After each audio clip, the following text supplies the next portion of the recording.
into it today because we are joined by the one, the only. What are we doing and how are we this lucky? Her name is Sarah Fraser. I am doing so well. No complaints.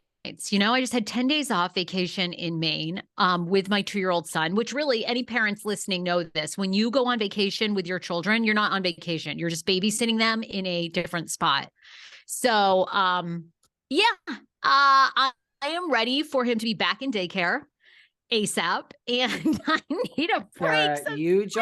I'm looking forward to this. It doesn't happen ever. Like, I don't ever think it's happened, but if I ever get that paternal or maternal, depending on my moment of feeling, if I ever get the paternal or maternal like desire, I'm just gonna call you and you'll talk me right out of it, girl. But I don't have it. But if I ever slip up for like a second and say maybe this life that I've built for myself, maybe. I mean, dying alone, guys, maybe I was wrong. I'm going to call you and you'll just make me realize, girl, David, it's okay. I'm going to tell you to do it. I'm going to say, girl, do it. Because having a child is the best thing. I did not think I ever wanted. I hated kids. I never babysat. I dislike them so much. I don't like them. I'm going to be honest. I'm sorry. I don't like them. I felt the same way. I just don't. I turned 35 and that maternal instinct kicked in and I was like, I've never wanted anything so much. And now I love it. I can't even think about it because it makes me sad because I want so many more kids and I'm 41. So I'm just praying I can have one more child, but I wish I'd started years ago. It's the greatest joy. I mean, it's so much work, but it's the greatest joy. It's your mini me. It's your mini me. And they love you so unconditionally. And they trust you like everything. Their life is in your hands. I get it, but you know what?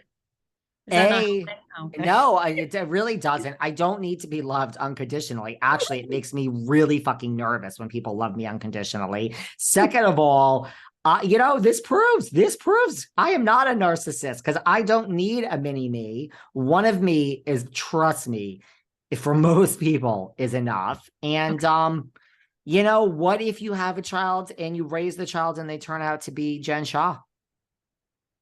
There you go.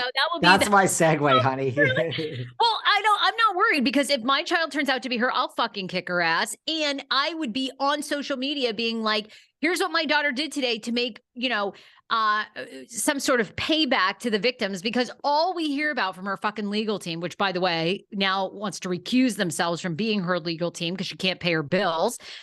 All we hear is, oh, she's making good with the victims, making good. Really? Let's see. You and I know Penny. I'm going to actually hit up Penny because it's been a month. A month and a half. Penny has never heard from her, has never heard from her legal team. Of the $40,000 Jen stole from her, she's received $12,000 back thanks to the Better Business Bureau that tracked Jen down a few years ago. Jen's so full of shit. And I cannot get to the bottom of why the federal prison system there put up the notification that she's gotten a year knocked off of her sentence. So now instead of 6.5 years, she's doing 5.5. But I have not, and please, if anyone's found it, send it to me. I cannot find out the reason. They just posted that announcement on their website, but I don't know why that is. I don't either. I mean, I really should call my buddy, one of my lawyer friends. You know who hasn't recused her? Unlike her legal team, it's her PR team. It has recently come to my attention that her PR team is still, I don't know. I have an issue with her PR team and I can have any fucking opinion that I want. So this little dicked PR boy can take it and shove it up his ass. I mean, shouldn't you people get dropped from their PR teams all the time. We're not dropping a woman that's committed a crime, that's admitted to committing a crime.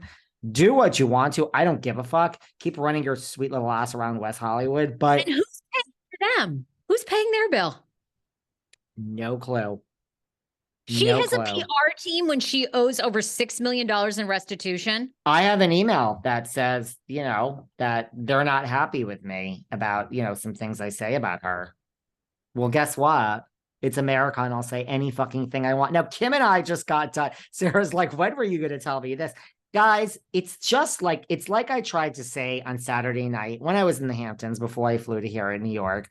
I was like, it's someone else from a different PR person from a network. And it's just a long story. And I have an issue with them too. And I'm just like, we can keep having this conversation. We can have this conversation for the rest of the night.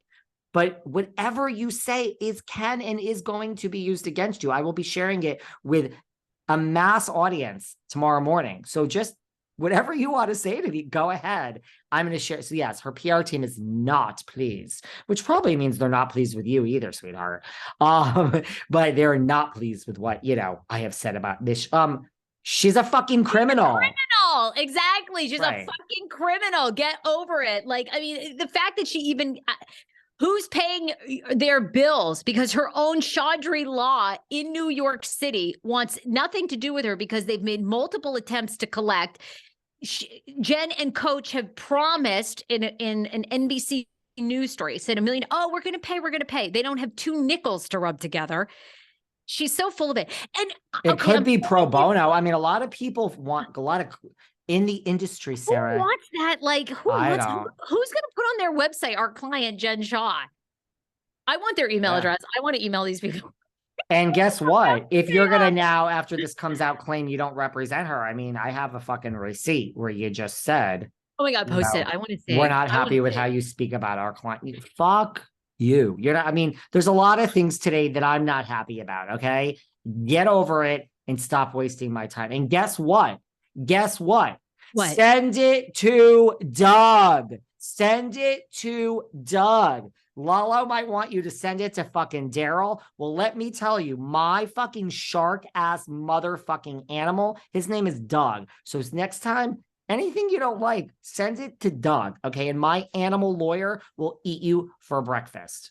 And they just sent me an email. It's not like anything. It's not those cease and desist. It's just like, yeah, we're not happy with you. Well, fuck you. That's so stupid. That's like so dumb. But wait a minute. I have a question. Was this an April Fool's joke? But I feel like I saw, and I didn't screen grab it, and I don't think it was you that sent it to me. I saw that Bravo was getting close to finalizing a show about Jen Shah in prison with her other prison roommate. Okay, this has to be. I'm assuming. I mean, listen, I'm not aware of this email or text or post you're responding to. I'm assuming that that's a joke. I agree with you. I don't understand I mean, can someone find out for us? Because on the Patreon, when Kim D puts the cronies on finding something out, you guys deliver. So can you just pretend I'm Kim D? Can someone find out why this sentence went from 6.5 to 5.5? Maybe someone has said it. I don't know either. I haven't had time to look into it. Because she's only been in jail, 2 months? She reported in February. The bitch has